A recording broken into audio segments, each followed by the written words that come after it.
Hello everyone, this is Christopher Main, programmer for VerticalThird. In this video we're going to explore the KitBash Cosmetic options available in VerticalThird. The KitBash Cosmetic system allows you to make full characters by merging static mesh together. You will be able to implement them as equipment or create full looks for AI, NPC, and player characters. This system is compatible with Nanite enabled static mesh. In this video we'll be using static mesh that are shipped with VerticalThird, but you can use marketplace assets to get creative. Here are a few examples that we made using this system. Note that not every character is humanoid. Experimenting with where you attach the static mesh can lead to creating interesting new characters and can even give the appearance of an altered animation. To follow along, you can open the level_KitBash map. Pay attention to some of the instructions and notes available on the level. Let's take a look at the KitBash slots available in VerticalThird. Notice that the system breaks down each section with where there is no bending in the animation being applied, such as the arm and wrist, or thigh and calf. Note that because these are static mesh, you will not get any deformation like you would with the skeletal mesh. You will only ever have to build the left side of the model. The right side gets flipped automatically by the system.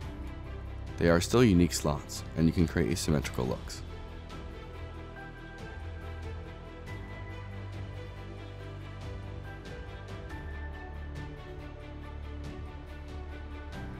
The equipment system supports different models based on gender.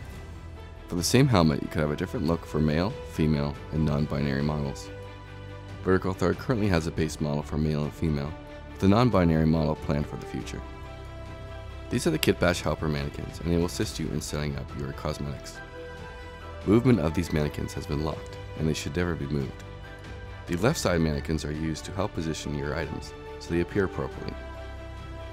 The right side mannequin is used to display the final result to make sure it looks correctly within the system.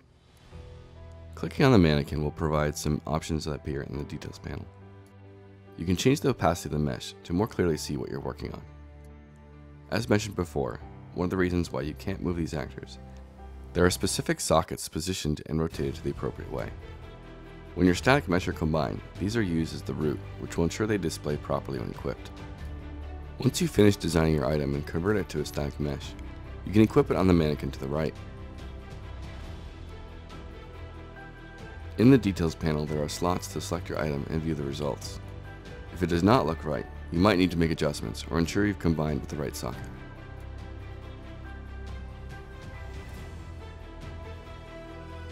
Before we get started, let's duplicate this level. I'm going to open the transition map, then click back to the level KitBash folder. Right-click on the level and click Duplicate. Now I'm going to name this level_KitBash_gem_character. This is a lightweight method to make sure your cosmetics are always open to be modified. You can create a separate level for each look you want to create. Note that all these levels can be excluded in a package build.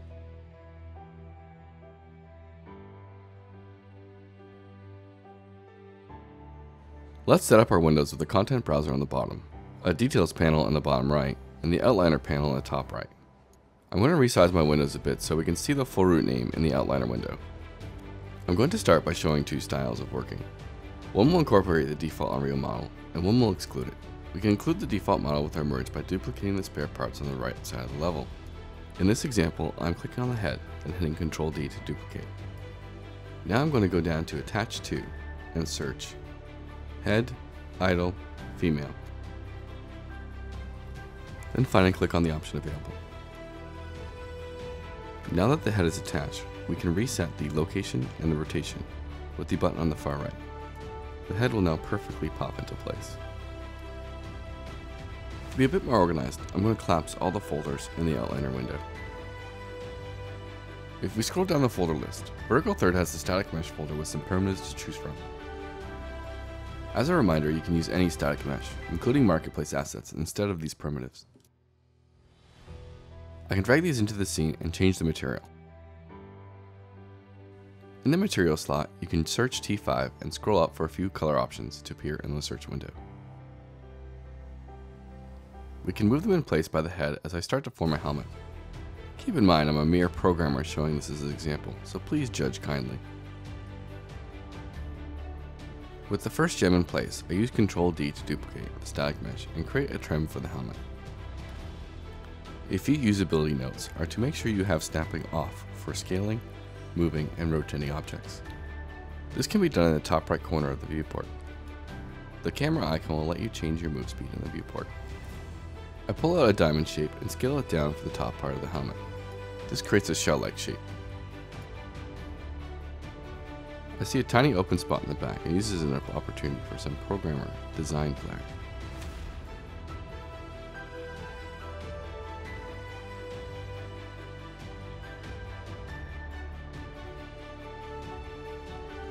What a master of design I am. Now that our amazing new helmet is complete, let's convert it to a static mesh. If we look at our outliner, all the items we just added to the world are listed at the bottom.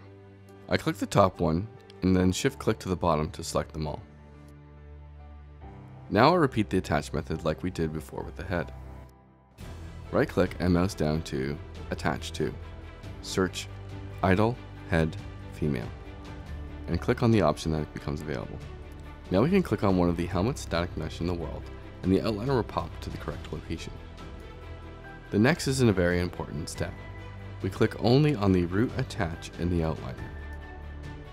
This is the actor we chose to attach all of these static mesh to. Depending on what you select can change the outcome when you combine all of these together.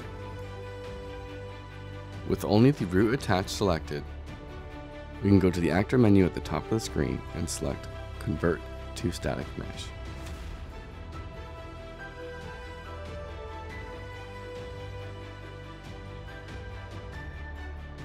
Included in VerticalThird is a KitBash save folder.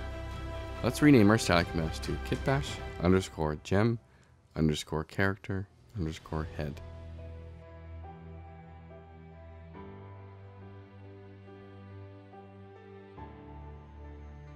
Now we can click Save. If everything was attached properly and the correct selection was made, our headpiece is now created. Let's go verify the results on the display mannequin to the right. I can select the display mannequin and then drag and drop the head to the head slot. The first thing you'll notice is it is not appearing how we created it. This is because the LODs are incorrectly generated during this convert to static mesh process. Double click to open up our new static mesh.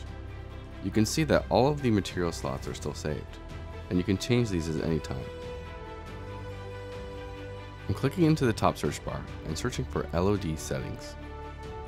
From here I'm going to turn the number of LODs down to 1, then click Apply. We can now close this window and click back into the world. You'll now see that the item is how we designed it. We can repeat this process with the other components on the character. Always remember to create your cosmetics with the individual parts you see here. The VerticalThird KitBash system is incorporated into the loot data table. There are KitBash sections to combine the parts together.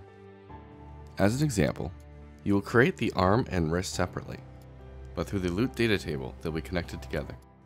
The second way to design is to exclude the base mannequin parts. I will delete the mannequin head and replace with an upside down gem. This creates a bit of a snow cone head. I repeat the process as before, making sure all my components are connected to the idle female head attach root. Then I select the attach root and convert to static mesh. This time naming it kitbash_snowcone_head. I fix the LODs and preview it on the mannequin to the right.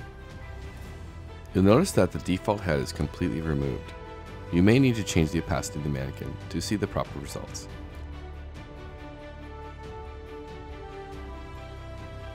This is the design method we used with our examples from the beginning of the video.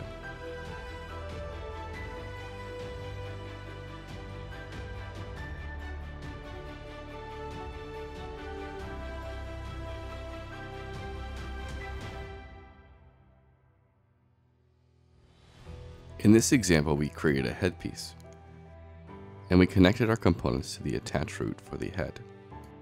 But if you're creating a different piece, make sure you attach it to the corresponding attach root, such as attach root shoulder or attach root neck.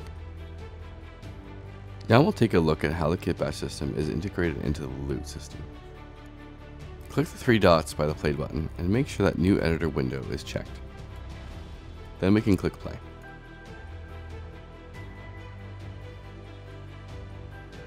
If we look to the right, there are already some loot spawners set up. We can pick up each piece of gear, and then hit I for the profile window. Then we can right click on each piece of gear to see how it changes our look.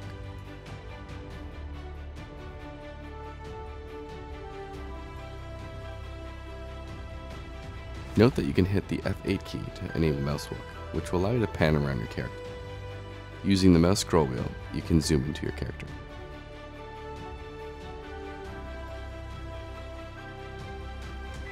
Now we can hit stop. Let's move around the back wall so we can see our loot spawners. These are set up with template data tables that can be used to preview your loot. If you click on the magnifying glass, it'll pop us to the folder where the file exists.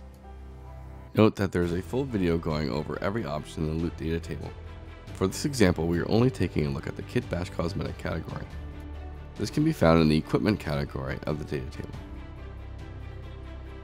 As mentioned earlier in this video, there are sections for female, male, and non-binary.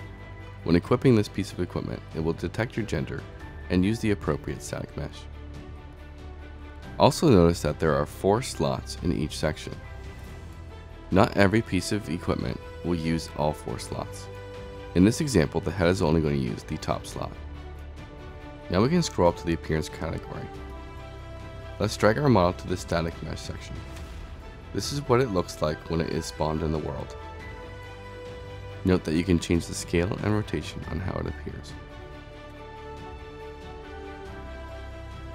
If we click on our KitBash save folder, we can drag our head into place. We can hit play and run to the right and pick up the head. We see once we equip it that our gem helmet is working as intended.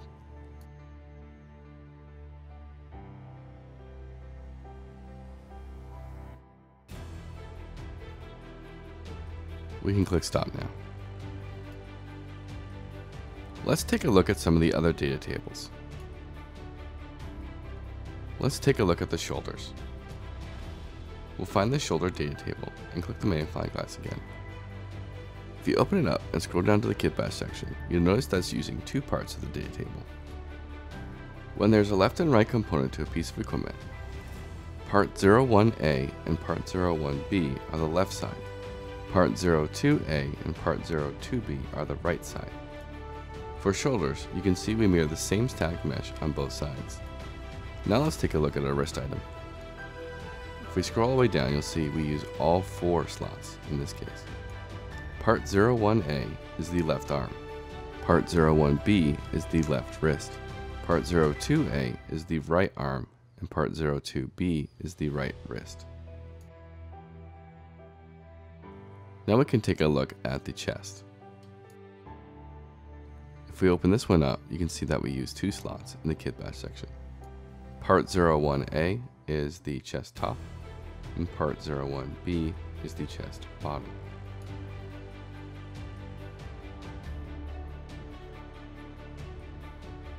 Finally, your equipment can change your animation stance. Generally speaking, this is left up to weapons. Changing your animation from unarmed to one-handed to holding a gun. Advanced users could extend this in the future to allow more animations to choose from.